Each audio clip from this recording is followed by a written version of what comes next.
Assalamualaikum warahmatullahi wabarakatuh. Kami dari kelompok 11 yang terdiri dari Lukmanul Hakim, Mustaqim, serta Fatmawati. Pada kali ini kami akan membahas mengenai pembayaran dan standar moneter internasional. Apa saja sih pengertian pembayaran internasional serta standar moneter internasional? Yang pertama mengenai pembayaran internasional. Dalam transaksi perdagangan internasional, tentu saja tidak akan terlepas dari sistem pembayaran internasional. Sistem pembayaran internasional diperlukan karena negara-negara yang melakukan perdagangan internasional pasti memiliki mata uang berbeda. Secara umum, pengertian pembayaran internasional adalah kegiatan-kegiatan dalam hubungan internasional yang menimbulkan hak dan kewajiban. Sedangkan sistem pembayaran internasional adalah metode yang digunakan untuk menyelesaikan transaksi perdagangan internasional. Dalam transaksi perdagangan internasional, sistem pembayaran yang dilakukan lebih kompleks. Selain dikarenakan perbedaan mata uang, pembayaran internasional juga dipengaruhi oleh jauhnya jarak antara para pihak yang bertransaksi.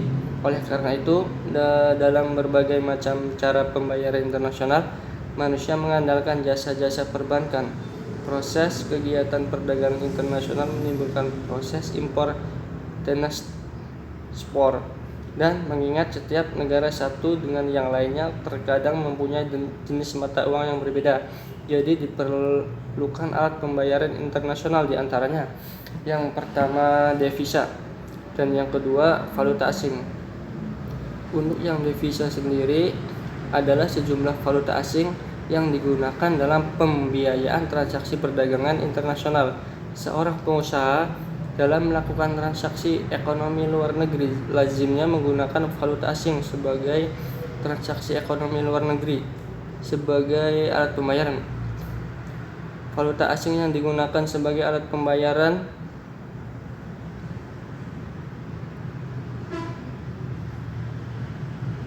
ini dikenal sebagai devisa. Tujuan penggunaan devisa negara secara lebih rinci adalah sebagai berikut. Yang pertama, untuk membayar barang-barang modal.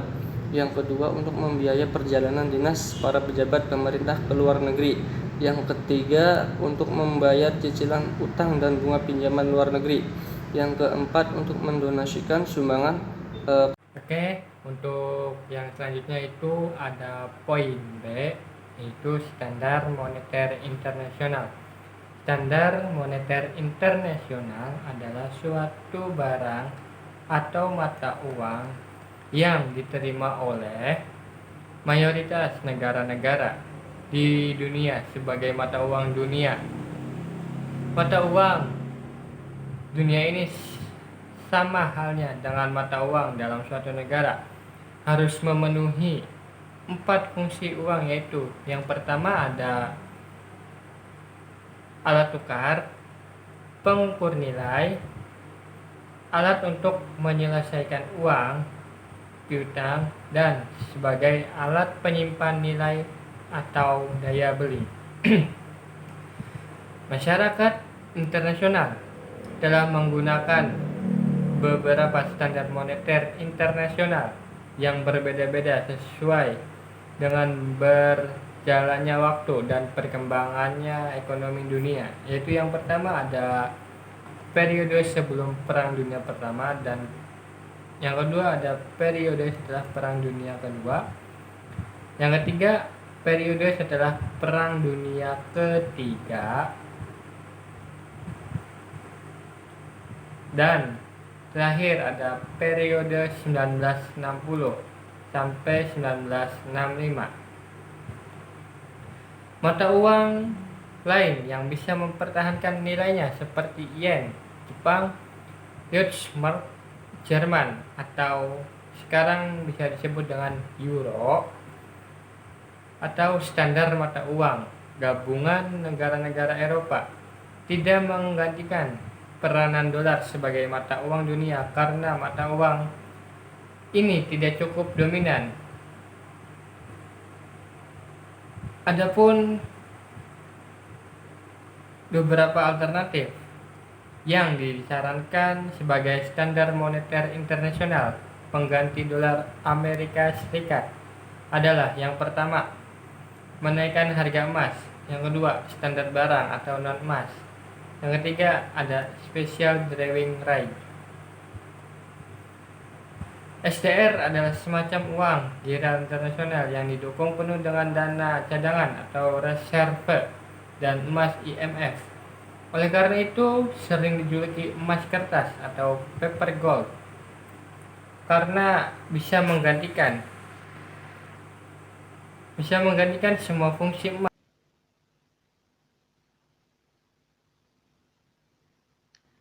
Ya, lanjut pada bab 3, yaitu bagian penutup yang isinya ada kesimpulan dari apa yang sudah disampaikan tadi. Di sini kesimpulannya, pengertian dari pembayaran internasional ini adalah suatu kegiatan dalam hubungan internasional yang menimbulkan hak dan kewajiban. Nah, sedangkan sistem pembayaran internasional sendiri adalah metode yang digunakan untuk menyelesaikan transaksi perdagangan internasional. Nah, di sini biasanya memakai dua jenis alat tukar. Yang pertama itu ada devisa, dan yang kedua ada valuta asing. Devisa sendiri diartikan sebagai sejumlah valuta asing yang digunakan dalam pembiayaan transaksi perdagangan internasional. Nah, di sini seorang pengusaha yang pasarnya itu di luar negeri, maksudnya yang pasarnya di luar negeri, lazimnya itu menggunakan alat tukar internasional atau bisa pakai devisa ini.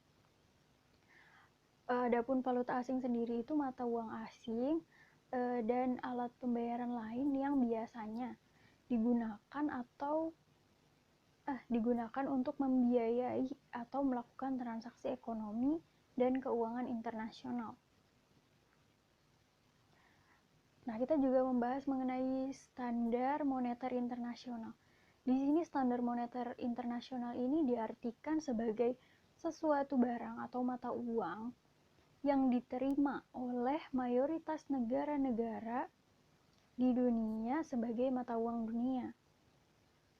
Mata uang dunia ini sama halnya dengan mata uang dalam suatu negara. Tentunya harus memenuhi 4 fungsi uang, yaitu sebagai alat tukar, sebagai pengukur nilai, sebagai alat untuk menyelesaikan utang piutang, dan sebagai alat untuk menyimpan nilai atau daya beli. Dalam sejarah perkembangan sistem moneter internasional sendiri, masyarakat internasional telah menggunakan beberapa standar. Tentunya standar ini berbeda-beda sesuai dengan berjalannya waktu dan perkembangan kondisi atau perkembangan ekonomi dunia. Di sini ada dibagi menjadi 4 periode. Periode yang pertama itu periode sebelum Perang Dunia Pertama. Dan di sini masyarakat masih menggunakan emas sebagai alat tukar. Dan yang kedua itu ada periode setelah Perang Dunia Kedua. Nah, di periode ini emas ini mulai ditinggalkan. Dilanjut pada periode setelah Perang Dunia Kedua. Di sini baru diberlakukan mata uang dolar. Pokoknya setelah pecah Perang Dunia Kedua ini sampai awal tahun 1960-an, mata uang dolar Amerika itu menjadi standar moneter internasional. Dan pada periode 1960 sampai 1965, pada periode ini masih menggunakan mata uang dolar, karena tentunya mata uang dolar juga pada periode ini semakin menguat. Oke teman-teman, itulah kesimpulan dari materi tentang pembayaran dan standar moneter internasional. Terima kasih sebelumnya. Wassalamualaikum warahmatullahi wabarakatuh.